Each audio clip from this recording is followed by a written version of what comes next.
नमस्कार दोस्तों, स्वागत है आप सबका टेक्निकल क्लास में। दोस्तों, अगर आप हमारे चैनल पर नए हैं तो चैनल को सब्सक्राइब कर लें और साथ में बेल आइकन को भी दबा दें ताकि हमारी वीडियो की नोटिफिकेशन आपके पास तक समय से पहुंच सके।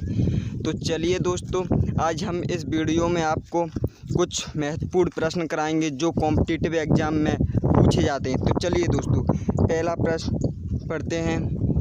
ये रहा दोस्तों पहला प्रश्न। a बराबर 16 तथा b बराबर 5 है तो a square plus B square plus A B upon A cube minus B cube का मान क्या होगा। तो दोस्तों, ये आप गौर से देखिए, ए क्यू माइनस बी क्यू का मान जो ए क्यू माइनस बी क्यू दिया है, इसका फॉर्मूला क्या होता है दोस्तों।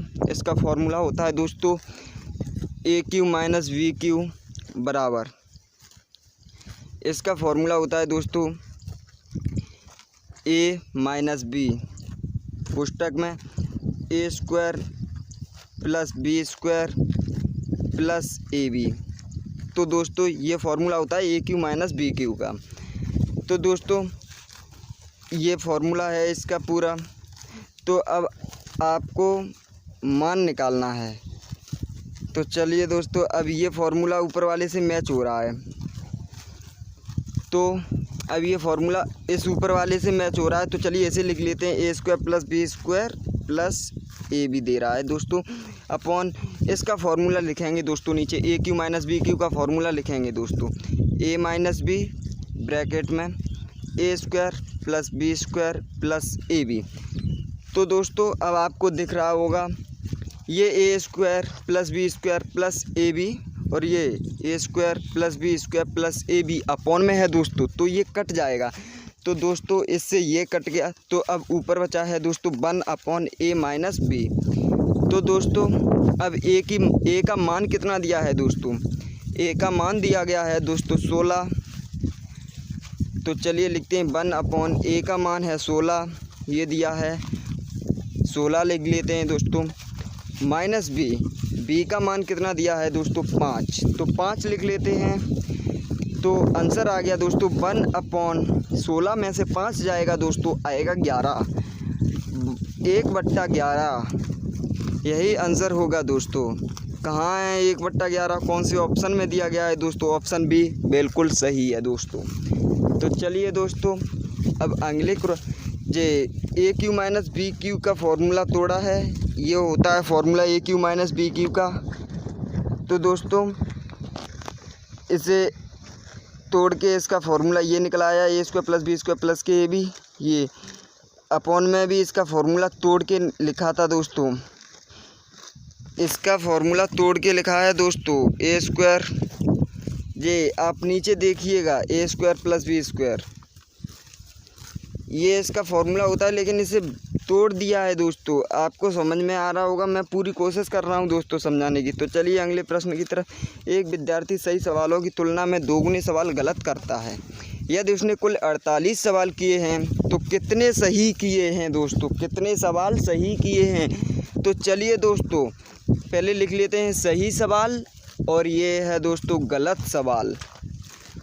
तो सही सवालों की तुलना में 2 गुने गलत करता है। यदि वह 2 गुने गलत करता है, यदि वह एक सवाल सही करेगा तो 2 गुने गलत करेगा दोस्तों। और कुल कितने सवाल किए हैं दोस्तों उसने, कुल कितने सवाल किए हैं प्रश्न में दिया गया है दोस्तों 48 सवाल किए हैं। कुल कितने किए हैं 48। तो इस 48 को यहाँ पर लिखेंगे और फिर इस 48 से अभी इस 48 में भाग देंगे। सही सवाल 1 है, गलत 2 है, दोनों का प्लस किया, कितना आया 3। 48 में 3 से भाग दिया जाएगा, कितने बार जाएगा 16 बार, 16 बार दोस्तों भाग जाएगा।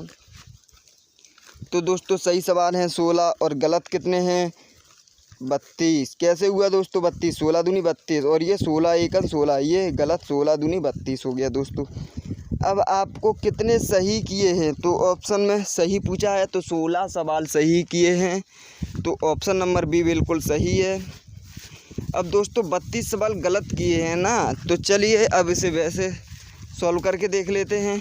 जैसे 32 तो इसने गलत किए हैं, तो 16 में से 32 में से 16 गया, प्लस किया दोस्तों, सॉरी 48 हुआ ना, तो कितने 16 तो सही किए हैं, 32 गलत किए हैं।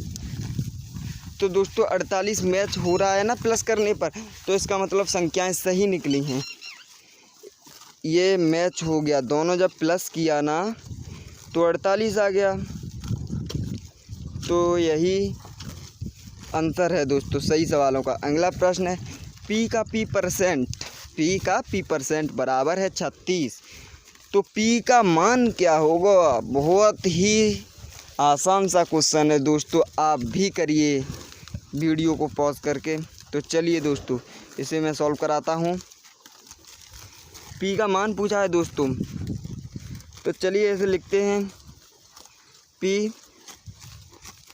इसे पी को उतारेंगे यहाँ पर पी का मतलब आपको पता है दोस्तों मल्टीप्लाई होता है, तो मल्टीप्लाई लगाया, फिर दिया है पी परसेंट। क्या दिया है दोस्तों? पी प्रतिशत। तो इस वाली पी को लिखेंगे प्रतिशत की जगह आएगा दोस्तों कितना 100 अपॉन में 100 आएगा, बराबर दिया है दोस्तों 36। जैसे दोस्तों 5% को हम क्या 5/100 लिख सकते हैं ना, लिख सकते हैं बिल्कुल। तो ऐसे ही पी परसेंट को हमने p/100 किया, बराबर में है 36 दोस्तों। तो अब इसे सॉल्व कैसे करेंगे? p मल्टीप्लाई p हो जाएगा दोस्तों p स्क्वायर। क्या हो जाएगा? p square. और ये 100 है, इधर मल्टीप्लाई में जाएगा तो इधर हो जाएगा दोस्तों 3600। कितना होगा दोस्तों? 3600। 3600। ये p मल्टीप्लाई p किया और इस 100 का मल्टीप्लाई इधर किया, तो दोस्तों ये स्क्वायर है, तो p बराबर इधर आएगा दोस्तों अंडर रूट में 3600 आएगा। अंडर रूट में आएगा दोस्तों कितना? 3600। तो इस 3600 से ये 3600 किसका स्क्वायर होता है दोस्तों? स्क्वायर रूट है दोस्तों। ये है दोस्तों 60 का। कितने का? 60 का। कैसे? 36 का 6 होता है और 00 का 1 0 आ जाएगा दोस्तों, क्योंकि स्क्वायर रूट में दो संख्याओं का पेयर बनता है। तो ऑप्शन सी बिल्कुल सही है। आई होप दोस्तों आपको ये वीडियो पसंद आ रहा होगा। अगर आपको ये वीडियो पसंद आ रहा है तो वीडियो को लाइक ज़रूर करें, लाइक करना ना भूलें। तो ये रहा प्रश्न एक, यदि हितेश 40 वर्ष का है तथा रवि 60 वर्ष का है, तब कितने वर्ष पहले इनकी आयु का अनुपात 3:5 होगा? कितना होगा रेशियो? 3:5। तो चलिए दोस्तों ऐसे क्वेश्चन हम ऑप्शन से सॉल्व करते हैं। 40 वर्ष पहले हितेश की आयु और रवि की आयु 60 वर्ष है दोस्तों। तो पहले ऑप्शन से दोस्तों कितना 5 वर्ष दिया है, पहले ऑप्शन में 5 वर्ष दिया है, तो माइनस करेंगे 5 दोस्तों, माइनस किया दोनों में से, तो इसमें से आया 35, इसमें से आया दोस्तों 55। तो अब इसे काट देंगे, 5 7 35, 5 से 11 11 7:11 आया, और ऑप्शन में दिया है 3:5। तो मतलब दोस्तों ये ऑप्शन नहीं होगा। अब दूसरे ऑप्शन से सॉल्व करेंगे। 40 और 60 लिखा, दूसरा है 20 वर्ष। इस 20 को घटाएंगे दोस्तों, तो यहाँ पर आएगा दोस्तों कितना? यहाँ पर आएगा 20, यहाँ पर आएगा 40। 20 से एक बार, 20 से 2 बार, 1:2 आया है इसका अनुपात दोस्तों।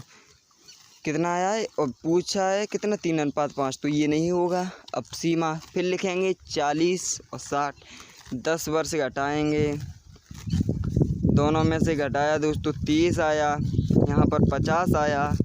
अब ये 10 30, 10 5 50, कितना आ गया दोस्तों? 3:5 आ गया, 3:5 आ गया दोस्तों। तो यही है आपका बिल्कुल सही आंसर। सही आंसर है दोस्तों 3:5, ऑप्शन नंबर सी, जो कि बिल्कुल सही है। दबा के टिक कीजिएगा इस पर। हाँ, आई होप दोस्तों आपको वीडियो समझ में आ रहा होगा। अनुपात पूछा था 3:5 होगा। कितने वर्ष पहले होगा? 10 वर्ष पहले होगा। 3:5 10 वर्ष पहले। तो चलिए अगले क्वेश्चन की तरफ मूव करते हैं। तो दोस्तों ये रहा आपका अगला प्रश्न। कोई संख्या 35 से उतनी ही बड़ी है जितनी वह 71 से छोटी है, तो वह संख्या क्या है? तो दोस्तों 35 से उतनी ही बड़ी है जितनी वह 71 से छोटी है। तो दोस्तों 35 से बड़ी है और 71 से छोटी है। तो दोस्तों दोनों को प्लस करके डिवाइड कर देंगे 2 से, दोनों को प्लस करके डिवाइड कर देंगे 2 से, ये आ जाएगा। बहुत ही सरल है। दोनों को प्लस किया 35 प्लस 71, दोनों को प्लस किया डिवाइड किया 2 से। तो दोस्तों डिवाइड किया 2 से, तो इन दोनों को प्लस करेंगे कितना होगा, 5 और 1 4 तो 3 10, 106 बट्टे 2, 2 से काटेंगे 5 ये 10 और 53। ऑप्शन बी बिल्कुल सही है। ऑप्शन नंबर सी बिल्कुल सही है। कौन सी संख्या है वो है दोस्तों 53 है। तो चलिए इसे अब कॉमन सेंस से लगाते हैं। जैसे 53 है, 53 में से 35 घटाएंगे दोस्तों तो कितना आएगा, 53 में से 35 माइनस करेंगे तो दोस्तों आएगा 18। अब उतनी ही बड़ी है जितनी वह 71 से छोटी है। तो दोस्तों अब लेंगे 71 माइनस ये 71 से छोटी है ना, तो 18 माइनस करेंगे कितना आएगा दोस्तों, 53 आएगा दोस्तों। कितना आएगा, 53। तो दोस्तों मैंने ये प्रश्न आपको कॉमन सेंस से भी करा दिया है। आई होप दोस्तों दोनों में आंसर 53 आया है। तो आपको ये वीडियो समझ में आ रही होगी, ये प्रश्न भी समझ में आ गया होगा दोस्तों। तो चलिए अब आपको अगले प्रश्न की तरफ मूव करते हैं। तो बिना देरी किए ये रहा दोस्तों अपनी स्क्रीन पर अगला प्रश्न। कौन सा है, ये रहा दोस्तों। अरे आया क्यों नहीं अभी तक, 1 मिनट दोस्तों। हाँ अब आ गया। 20 संख्याओं का औसत 30 तथा 30 संख्याओं का औसत 50 है। तो सभी संख्याओं का औसत क्या होगा, सभी संख्याओं का औसत क्या होगा। तो दोस्तों औसत निकालना है तो इसके लिए योग निकालना पड़ेगा। तो 20 संख्याओं का औसत है दोस्तों कितना, 30। तो 20 का 30 से मल्टीप्लाई करेंगे दोस्तों कितना हो जाएगा, 3 दूनी 6 और 00 600। तो दोस्तों ये हो गया सीधा सीधा। और फिर कह रहा है दोस्तों ये योग हो गया दोनों संख्याओं का। अब 30 संख्याओं का औसत 50 है, 3 संख्याओं का औसत 50 है। तो इसका भी योग निकाल लो दोस्तों। 5 15 00 1500 हो गया दोस्तों। कितना हो गया, 1500 हो गया। तो 1500 और 600 को प्लस करेंगे, योग पूछा है, और संख्याओं से भाग देंगे तो औसत निकल आएगा दोस्तों। योग को प्लस किया, पहले संख्याओं को प्लस किया 50 आया, योग को प्लस किया 2100 आया। अब इस 2100 में 50 से भाग दे देंगे तो दोस्तों 1 0 से 1 0 कटा। अब बचा 210, 210 5 चौक 20 और 5 दूनी 10, 5 चौक 20, 1 बचा 5 दूनी 10। दोस्तों कितना आ गया आंसर, 42 आंसर आ गया, जो कि बिल्कुल ही सही आंसर है दोस्तों। ऑप्शन नंबर ए बिल्कुल सही है। अगर दोस्तों आपको ये पूरा वीडियो पसंद आया है तो एक लाइक ज़रूर दबा दें, क्योंकि हमारा दोस्तों नया चैनल है, तो आपकी सहायता से ही तो कुछ हो सकता है दोस्तों। तो चलिए बिना सोचे समझे कमेंट भी कर दीजिए, जैसा भी आपको वीडियो लगा हो। अगर आपको वीडियो पसंद आया है तो कमेंट अच्छा सा कीजिए, नहीं तो आप कैसा भी कमेंट कर दीजिए। तो चलिए दोस्तों धन्यवाद।